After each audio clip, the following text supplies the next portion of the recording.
Fridge కోసం అండి ఏదైనా ఇంపార్టెంట్ విషయం చెప్దామంటే మాకు తెలుసులే అంటారండి. ఏం తెలుసు బోడీ తెలుసు అని అనుకుంటారంటే ఏ విషయం తెలియదు అనమాట అండి. ఫ్రిడ్జ్ మాన్యువల్ గైడ్లోనే ఉంటుంది, కాదు చెక్ చేసుకోండి. ఇది నేను చెప్పే మాట కాదు, ఫ్రిడ్జ్ కంపెనీ వాడే తయారు చేస్తాడు కదా, కంపెనీ వాడు ఆడు చెప్పే మాట. ఇక చూడండి, ఇది ఏం చేయాలంటే 40 రోజులకు ఒకసారి లేదంటే 30 రోజులకు ఒకసారి వీళ్ళు కుదిరితే ఏం చేయాలనుకుంటున్నారు, ఈ స్ట్రేలన్నీ తీసేయాలి. ఓపెన్ చేసేసి ఆల్రెడీ ఒక వీడియో చేసామండి ఎలా తీయాలన్నది.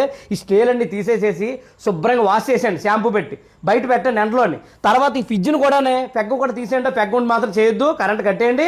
అలాగే పెగ్గ తీసేయండి, తీసేసి ఈ దీన్ని కూడా ఏమైందంటే షాంపూతో శుభ్రం చేయండి అన్నమాట. షాంపూ వాటర్తో చేయం పర్లేదు, షాంపూ వాటర్ తీసేయండి. ఎందువల్ల అనుకుంటున్నారు, అందులో బ్యాటరీ ఫామ్ అయిపోద్దండి. ఎప్పుడు మూసేసి ఉన్నావు గుల్లా బ్యాటరీ ఫామ్ అయిపోయి అందులో రకరకాల స్మెల్ వచ్చేస్తాయి అనమాట. ఎప్పుడైతే మనం క్లీన్ చేసేసామో ఆ స్మెల్ అంతా పోద్ది, బ్యాటరీ పోద్ది. అయితే ఎమ్మటినే వేసేద్దండి. 1 గంట సోప్ కంపల్సరీ అది ఓపెన్లో ఉండాలి, పవర్ ఇవ్వకూడదు. గంట సోప్ ఓపెన్లో ఉండాలన్నమాట. అలా ఉండడం వల్ల ఆ స్మెల్ అంతా పోద్ది అనమాట. బ్యాటరీ కూడా